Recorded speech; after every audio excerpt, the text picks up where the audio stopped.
Our discussion today is on professional boundaries in the workplace. So we are really discussing the school. But some of you are administrators, so you will not be in the classroom. You are going to be in administration, but we are talking about the workplace generally. I've written several books if you're interested, whether you are in Tanzania or Uganda or our brother Celeste in Rwanda. You can get my books from Amazon.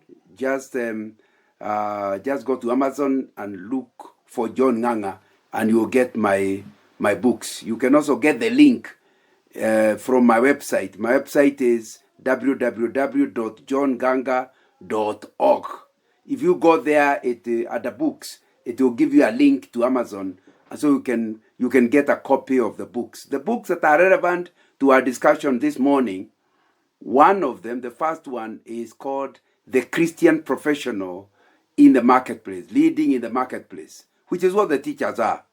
And I wrote the book so that I would help Christians who are not pastors and who are professionals to know how to serve the Lord in the marketplace. After that, because the book emphasizes that since there's a lack of integrity in many countries in Africa, one of the benefits of being a Christian in the marketplace is you will be a man of integrity. I mentioned it in that first book, but I decided to write a full book just on integrity. The book is called Integrity, the Litmus Test of Good Leadership.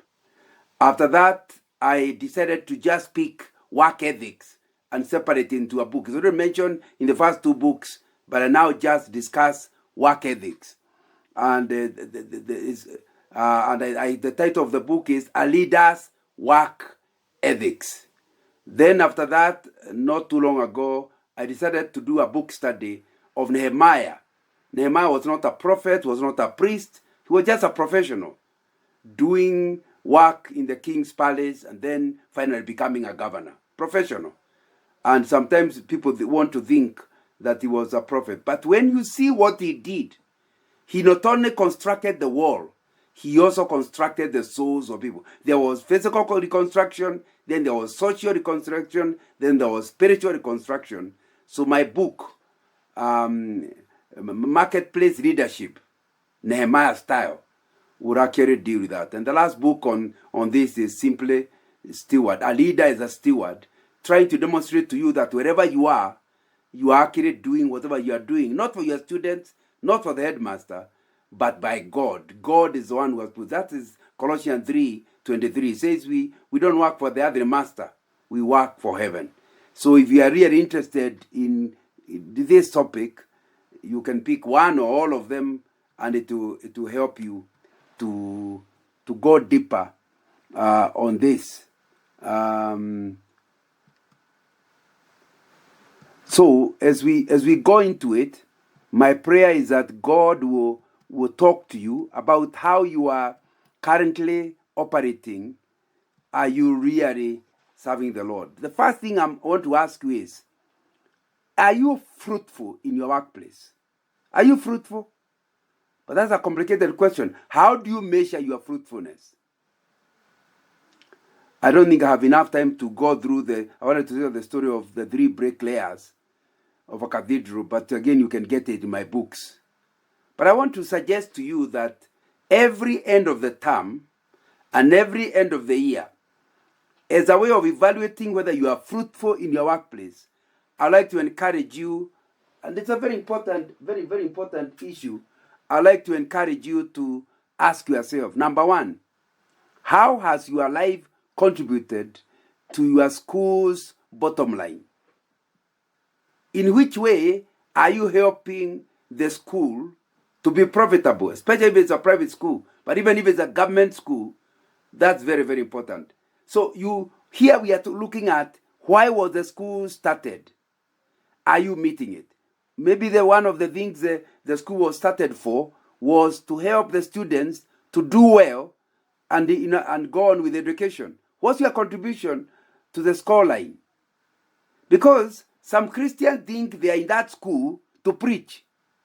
So they do not bother to measure, as professionals, how have they contributed. Some people do not earn their salary. they just simply receive it. Christy, that is stealing. You must help your employer, if it is a government or it's a private school. We must help the employer to achieve his objectives. And one of the objectives is the students doing better academically. Another one, I guess, is the students getting values and maturing. Really, how did you contribute in the last term? And that will be very important as we discuss this marketplace. Second question, how has your presence in that school developed the people you work with? Are you a pain in the neck among your workmates? Do other teachers want to be in your team? If there is an exercise being done, do other people try to avoid you because you'll drain, you'll be a parasite? Or is your presence developing people to be better people? Because that's one of your missions. Not only are the students going to do better, the teacher mate, the office secretary, the bazaar, whoever is working in that place, does being there help them to be better people? Let's ask it differently. What suggestions are you making that is making the bazaar a better worker? What are you doing that makes the watchman a better watchman?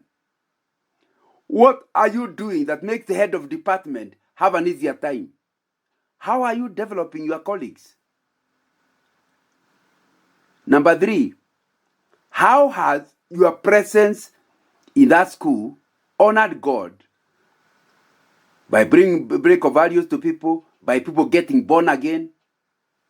Is there any student that now is going to heaven because of your presence in that school? Is there any worker who is now going to heaven because of your presence in that school? Is there any head of department? Is there any headmaster, any principal that will go to heaven because you worked in that school? That's really how to evaluate. You cannot say you are fruitful if in those 3 areas you don't have a tick. And I think that will be something that we will need to spend time on. However, if you are going to have this fruitfulness, your life must be disciplined. What is to have a disciplined life? Discipline, we call you discipline if you are able to do something, not because you enjoy it, not because it is easy to do, but because it will help you in your objective. If those 3 questions are dealing with your objective for being in that school, it will require discipline to actually do it.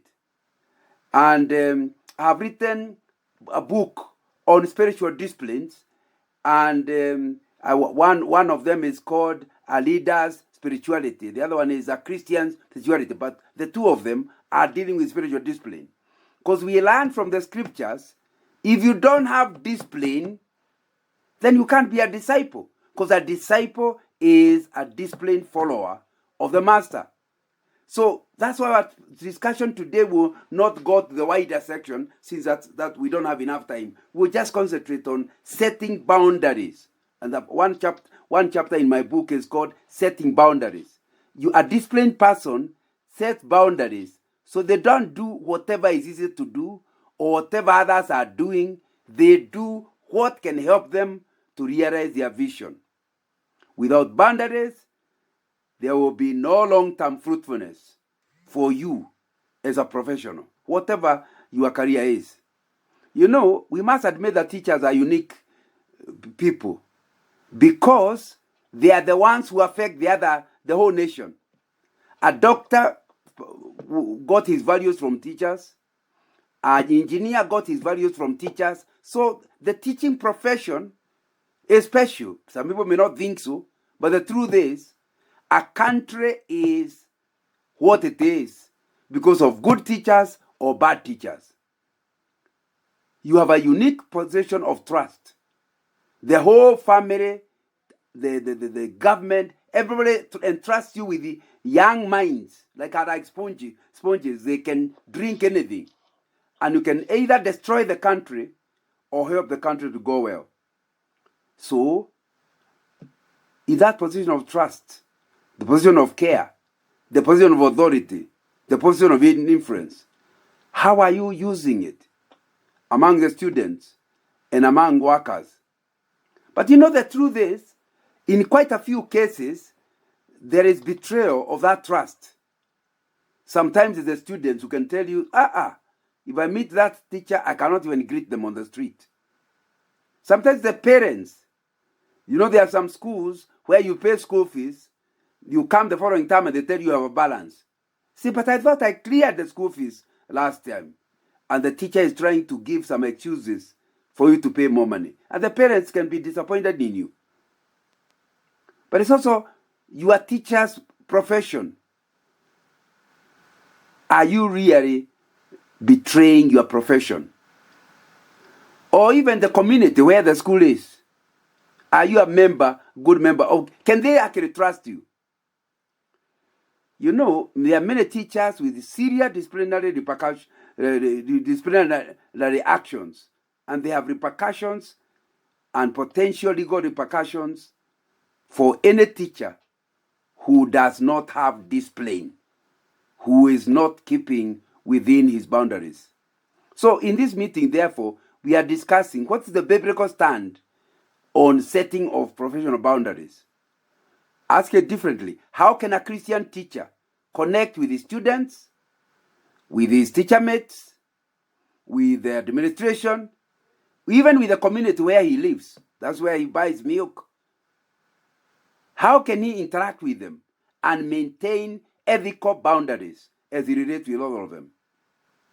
Or ask it differently. What should a Christian teacher do when professional boundaries by these various people, community, the principal, if they cross the boundary, what is he to do? Let's call a spade a spade. Many teenage pregnancies are from lack of boundaries. Either by you as a teacher, you did not set up a boundary. Some people think that the teachers are always to blame, but sometimes it is the children, especially teenagers. A girl set herself on a male teacher and will tempt the male teacher in every way to have sex with the male teacher. And if you don't set boundaries, especially male teachers are in trouble from girls who are teenagers. Now, later you'll be the one who is fired, but it's a girl who came. Are you able to set boundaries so that a girl knows there's no need of trying this teacher? Yeah, I know he's not married, but he's no use. He keeps his professional boundaries. So, but sometimes it's the other way around. You as an adult don't have boundaries. So, what do?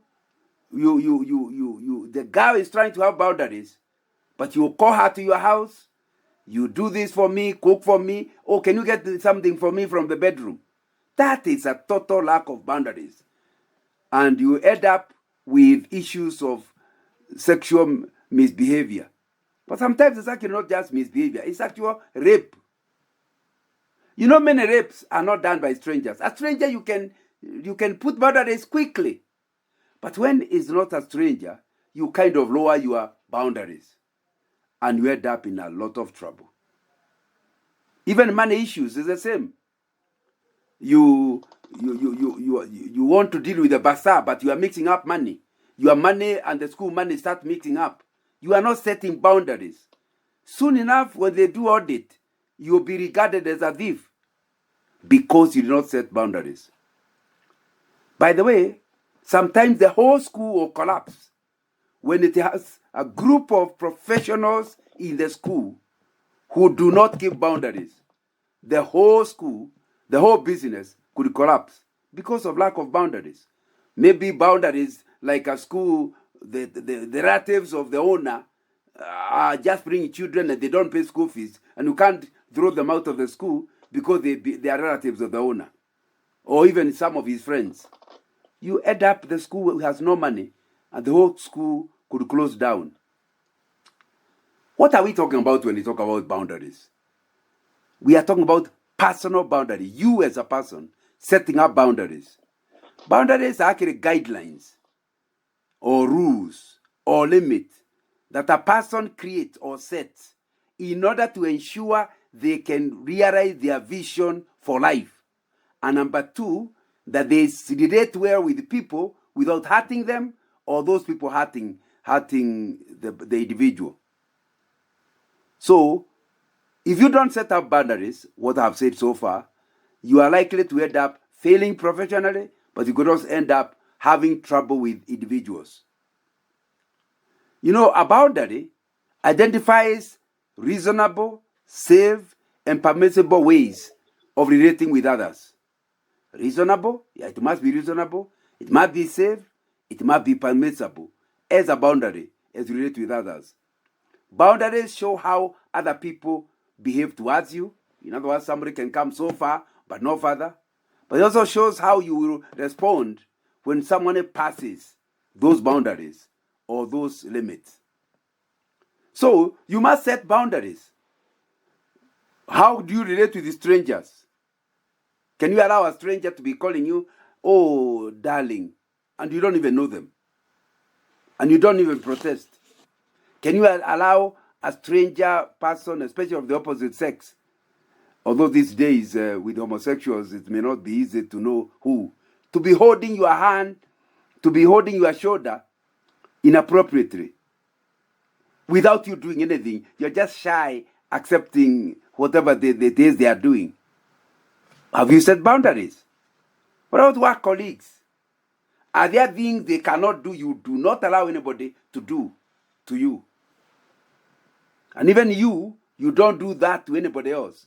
You have set boundaries, professional boundaries on how you relate with your colleagues. What about your friends when they come to visit? They are not now colleagues, they're just friends. What about if your friend, somebody you are with in the university, want to visit you, and she's a girl, and it is now she has come from another town, and it's now getting to 7 o'clock. There are no public means anymore. And she is not even showing any interest in living. And you are in a one-bedroomed house. How have you set your boundaries? If you have set good boundaries, when you know the last vehicle is about to leave, you just courteously throw her out of the house.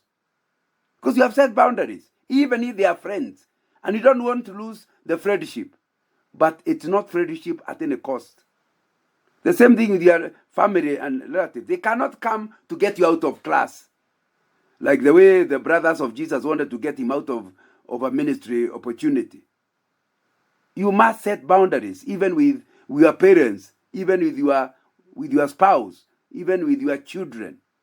If you are really going to realize you are calling. Even with people who are intimate partners, you must set boundaries. You know, as we relate with people, there are 3 possible ways of relating with others. Number 1 is what we call dependency. Dependency is living a life where you feel without others I cannot survive. So you are dependent on them. I want to tell you, you cannot really stick to boundaries when you are dependent.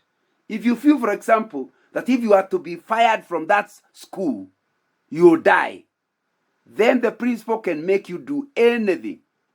The principal will call you to his house, and you are a sister, a Christian girl. He even knows you are a Christian girl. He will call you to the house, tell you to cook for him, and you can't say no. If I say no, he might fire me because you are dependent. The only way you can set boundaries is to be dependent on God, not a human being. Dependent people, and there are many people who are like that, they just feel like they can't stand on their own. They must be dependent on others. You find it very difficult to keep your boundaries. And because you don't keep boundaries, therefore you are not disciplined, you end up a failure. You thought you are befriending the principal, but he can see you don't keep boundaries, you'll still be fired. So dependency is not a biblical, and you are not encouraged by the Bible to be dependent.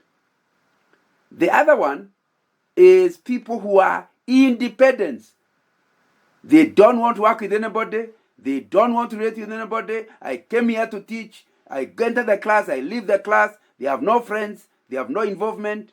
If somebody asks you for a pen, Why are you not using yours? You cannot give anybody a pen. Even if you are stuck, you cannot even ask for help because you want to be independent. Again, that's not Christianity. Christianity, there's no dependency, but there's no independence either. We are a team. We work together. Read the letters of Paul, and you'll see he always, although he's the one writing, he acknowledges, I'm with Timothy, I'm with Titus, I'm with so-and-so. These particular final words, I'm writing in my handwriting. That means he is writing a letter as a team. And you won't go very far if you are independent-minded. Ever heard of the saying, if you want to go quickly, go alone. If you want to make big impact, go very far, you must go with others. So independence is not the way to go. So what are we recommending? Interdependence. What is interdependence? You have some level of independence, but not so high that you cannot ask for help. You have a level of dependency, but not so high that you feel desperate. You must please people, even if they are misusing you, even if they are breaking your boundaries. Interdependence is what the scriptures recommend. Just look at Galatians chapter 6. Carry each other's burdens, and in this way you fulfill the law of Christ. If anyone thinks they are something when they are not, they deceive themselves. Each one should test their own actions. Then they can take pride in themselves alone, without comparing themselves to someone else. For each one should carry their own load. You can see this interdependence thing. In verse 2, the instructions are, we must help each other. Carry each other's burden means if you're in a fellowship, you are in a school, you must look at a way of helping your neighbors. Carry each other's burdens. But then you move a little, 3 verses below, in verse 5, it totally contradicts verse 2. It says the opposite. Each one should carry their own load. Sounds contradictory, but it's within the same passage. What are we learning? The Bible is recommending interdependence. That means carry your load. Don't become somebody who depends on others. You want to send your child to nursery school, you're already doing what Kenyans call a harambe. You are fundraising for anything and everything. Your mother dies, and you have enough money to bury her. But you are again, and she did not even go to any hospital. But you are again fundraising. No. You need, if you can afford it, don't ask for help. Do the whole burial without asking for any help. However, we others who are with you in fellowship, although you have chosen not to include our money, we should almost force you to accept our money. Why?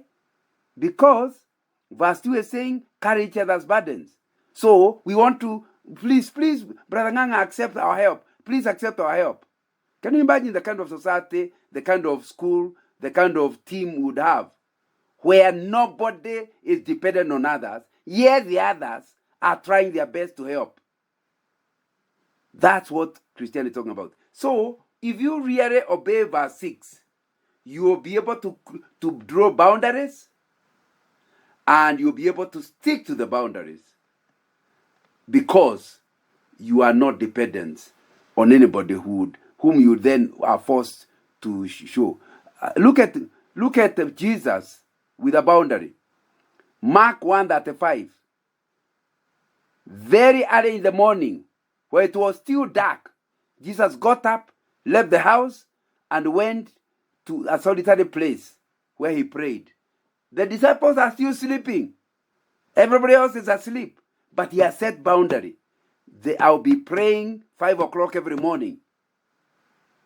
If you are going to pray 5 o'clock every morning, it means in the evening, when others are enjoying the evening, since you want to be asleep for more than 6 hours, it means that you must make sure by 11 o'clock you are already inside your blanket. Say, no, let's talk. No. I've set my boundary. I'll be sleeping at 6 o'clock. That way you are able to wake up at 5. Otherwise, you might wake up at 5, go for your prayer session, but you're actually spending the prayer time sleeping. Jesus set up boundaries. And that's the kind of example we want to have. What we are seeing in Jesus is that his life was divided between private life, personal life, and public life. 3 areas. Private life is where even the disciples were not involved. His parents are not involved. Personal life is where the disciples were welcome. It's a social area. Public life is where everybody was admitted. That is setting up boundaries. And you need to set up boundaries so that nobody prevents you from operating in your private life. Private life includes 3 things. Spiritual development. You need to set up private time when you yourself are meeting God. I like the Scripture Union book for primary school. It's called God and Me. Not God and us. God and me. And even if you are married, it's not God and your spouse. No. Everybody, in addition to having the family altar, beyond the family altar, create a boundary where you and God meet on your own. That's why I'm calling it private, because nobody else is allowed in that area. The second one, intellectual development. It means you make a commitment to always grow your knowledge. Again, nobody can help you there. It's your private time. You have to set up time to read a book, set up time to do a course. These days, the courses are available in the internet. It's your private time. And then, thirdly, set up time to look after your body. In other words, you must have diet. What do you eat? It's discipline. Set boundaries. I will not eat trash. Exercise. Discipline. I'll be walking 5 kilometers 3 times a week. It's going to be difficult to get the time, but with discipline, you set up boundaries. So you'll go. Or I'll be resting. At least my Sunday will be protected. I'm not going to be working. I will not mark. Even if the results are needed on Monday, I will not work on a Sunday. Whatever. I will sleep not less than 6 hours a day. That is setting boundaries. And that's a private matter. If I had enough time, I would go to setting boundaries for social time. What's a social time? Normally, these are people, your family and friends. You might reinforce yourself such that you have time available for your spouse. And nobody else is allowed in that time. You must create boundaries so you have time for your children. You must have boundaries for your parents, whether you see them once a month or once every 2 months. Force it. It will be difficult, but if you set boundaries, you manage. You also must set up time for friends. My friend told you that I've written a book on friendship. The way God has created us, if you don't have friends, you will soon end up with a psychological problem. You need to create time when you have friends. You don't run to people when you are in problems. They will not even understand you. You need friends who know you. By the time you go to them, they already can guess what your problem is. That if you have invested properly in the private area and personal area, that releases you to be very effective in the public area. Which is the public area? Your professional life. Create boundaries so that you earn your daily bread. You don't just receive a salary. You must also create boundaries that ensures you're involved in church. That somebody is getting to know the Lord because of you. That somebody is getting deeper in the things of God because of you. And seventh is you must create time to be of good use to your community. You know, I have to find a way of going towards finishing. I've taken half an hour so far. I'm using a timer. Please, I'm trying to help you to be a person who sets boundaries. And why are you going to set boundaries? So that you can realize the vision of your life. So that you can realize fruitfulness. So that you can realize what God wants you, the impact God wants you to make in your professional life. But the first step for you to succeed in that is to know yourself. What is called self-awareness. You know, some people talk about it only of IQ. That's not the only thing that you need. You need to know yourself and know others. But here I'm talking about, do you really know yourself? Number 2, do you like yourself? My friend, if you don't like yourself, especially if you I'm useless, I'm not beautiful, I'm not handsome, so when people insult you and misuse you, you feel it's because of me. So you can't create boundaries when you don't like yourself. You can't create boundaries when you don't even know yourself, what can hurt you. You must like yourself. You must accept who you are. God did not make a mistake in creating you. We are talking about self-worth. Self-worth is finding intrinsic value in who you are so that you can be aware of your, number 1, intellectual worth. That way you are able to set boundaries. You are entitled to your own thoughts and opinions, just like others are entitled to theirs. In other words, when it comes to opinions, don't underrate your opinion and accept the other. Remember, an opinion is not a fact. It's just, after looking at the fact, this is the opinion you have formed. If you are self-aware, you know your intellectual worth allows you to have an opinion. People should not just overrun you. If it's their opinion, tell them they have a right to their opinion, but you also have a right to yours. That is creating intellectual boundaries because you know intellectual worth. But it's also the question of your emotional worth. If you don't feel you have emotional worth, then you will not be able to set boundaries. Please know, you are entitled to your own feelings in a given situation as others.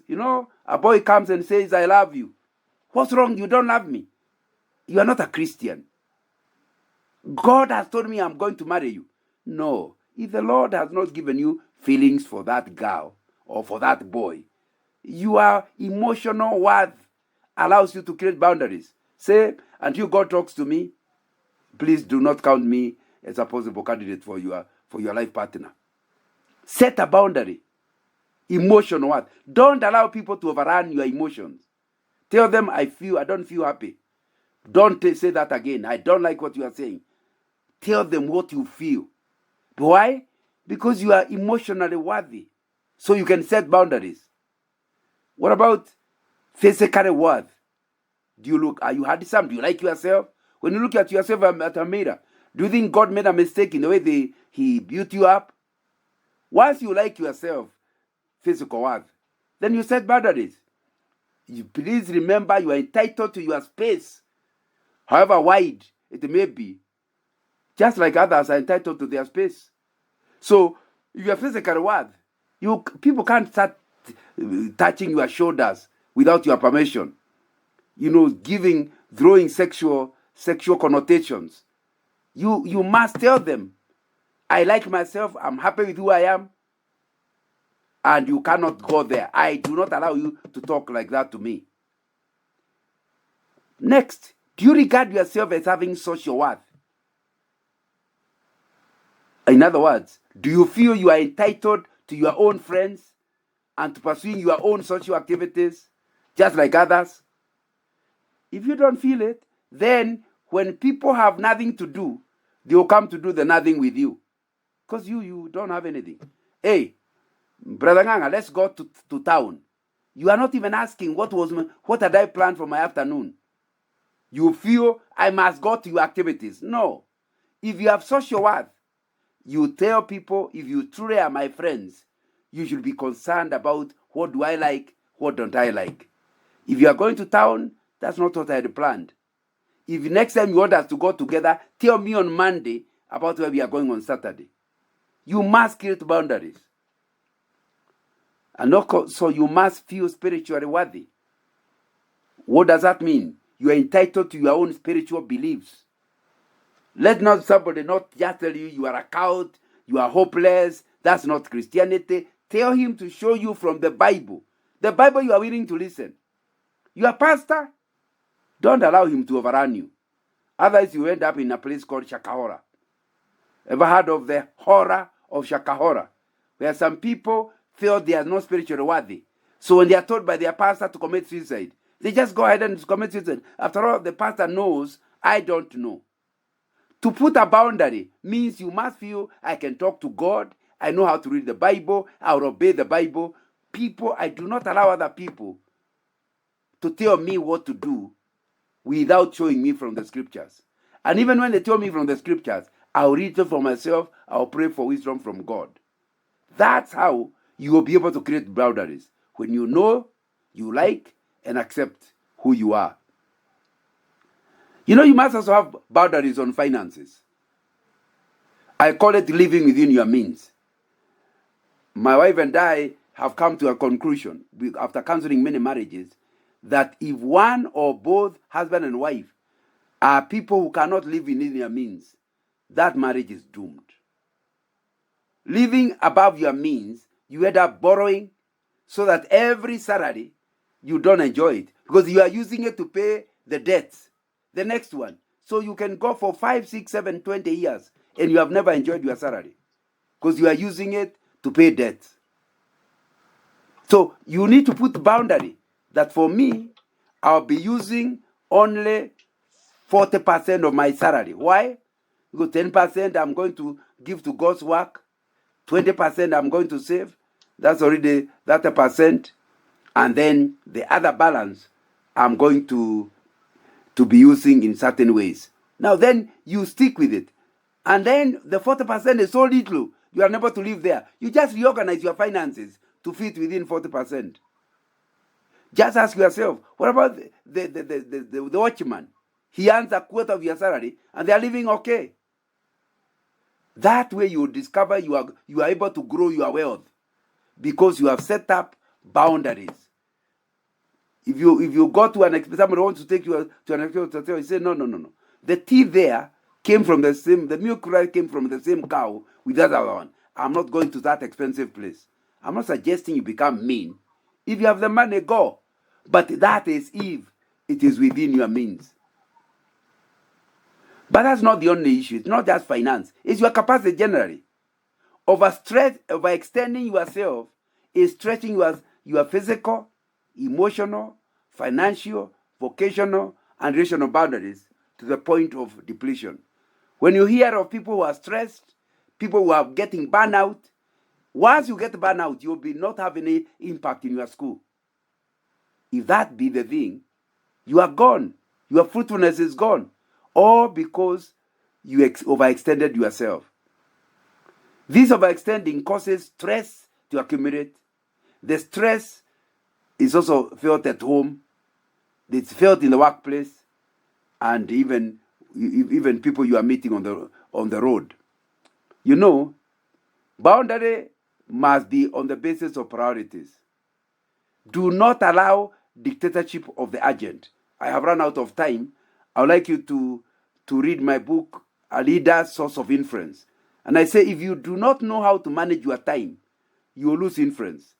You must have a prioritization thing. You have a lot of things to do. Ask yourself, which of the things available to be done is the most important? Which one is most urgent? Then now you're reorganizing, you first of all do only what is both important and urgent. That should be the first thing to be done. After you have cleared important and urgent, you now go to things that are important, but they are not urgent. But you have cleared the urgent one. Any other urgent, don't allow the dictatorship of the urgent. There are some things that are very urgent, but even if you don't do them, nothing will go wrong. That way you are able to create your boundaries and live within it. You know, boundaries leads to conservation of energy. And obviously, what I have told you tells you that. In Paul Johnson's biography of a guy called Churchill, we read, in 1946, Churchill was the global, he is credited as the one who helped the Second World War go the direction it went. I had the good fortune, the writer says, to ask a question. Mr. Churchill, sir, to what do you attribute your success in life? Without a pause or hesitation, he replied, conservation of energy. Never stand up when you can sit down. Never sit down when you can lie down. In other words, don't try to impress people by looking busy. Find a way of doing the right things with less energy. But a lot of us don't want to do that. Hey, people might think we are lazy. No. What matters is, are you disciplined? Are you achieving your purpose? That's what matters. And we can talk about how to conserve energy by embracing the idea of living a life of rhythm, not balance. Balance means 20 minutes here, 30 minutes here. Live in rhythm. What is required? What's the most important thing today? Give it more time. Tomorrow, it may not be the most important. Give it less time. That is now keeping life with rhythm. Number 2, steward your output by mentally and emotionally disengaging after your work. You know, you need to be the kind of a person who leaves the classroom and the problem in the classroom are left there. Who leave the school, when you go home, your children do not suffer from the emotional challenges of your school. Of course, it requires God's help. Ability of turning off. You have had a problem at home, there is somebody sick, you pray about it, you switch off when you go to school. So the school, you are able to be in the school fully available, and when you go to home, you are fully available there. That way you'll be able to keep your discipline. Another way is mental and emotional disengaging in other ways. You know, we cannot burn the candle at both ends. We cannot burn the candle at both ends. That means our life must be such that you wisely decide what to do. Don't feel like you have to do everything. God gave you 24 hours. God gave you people you can work with. I think it's important to understand, don't burn the candle. Jesus wisely asked 3 penetrating questions to his followers. And followers are not the strangers, not the crowd. He would ask him, are you tired? Then you tell them to go to rest. He would ask, are you worn out? Then you give them something that relieves them. You know, you must be careful that you don't get burned out by religion. You must be somebody who is disciplined. How do you act on your boundaries? Number 1, be assertive. Being assertive is not being rude, but it's being clear. This is where I'm going. This is the reason I'm going there. Don't bother. I will not change because of you. I'm assertive. By that time, in creating the boundaries, and I've run out of time, I had already considered that we are interdependent. I actually included my spouse, everybody. I included them. Once I have included them, I've thought through it, I become assertive in the direction I'm going. Of course, this will be difficult initially, but practice makes perfect. Be somebody who is assertive. If all else fails, and somebody, you are trying to be assertive and somebody is keeping ringing you, giving you extra work, you may even delete his number from your phone book. You may even ignore the person. But don't allow people to overrun you. Create boundaries. And you'll discover by creating boundaries, you'll be more fruitful and you're going to be better to them. Those same people who are crossing boundaries, once you keep your boundaries, you'll be able to help them and they'll be happier with you. My time is up, but I want to say 3 things as I finish. Setting boundaries is something the scriptures teach us on. We must learn to put boundaries. Number 2, use the Bible in creating your boundaries so that you don't create boundaries like a non-Christian who doesn't care about God. Your boundaries must be helpful to people and the boundary must also be honoring to God. And that will be very, very important. Thirdly and importantly, have a clear vision and mission for life. So your boundaries are to help you to fulfill that vision and mission. Remember, by keeping to that vision and mission, back to the original thing I said, your employer must benefit out of your boundaries. Your workmates must be better and improved in their life because of your boundaries. And people must come to know the Lord as their Lord and Savior. The students and the teachers must come to know the Lord, must grow in the Lord because of your boundaries. Thank you very much.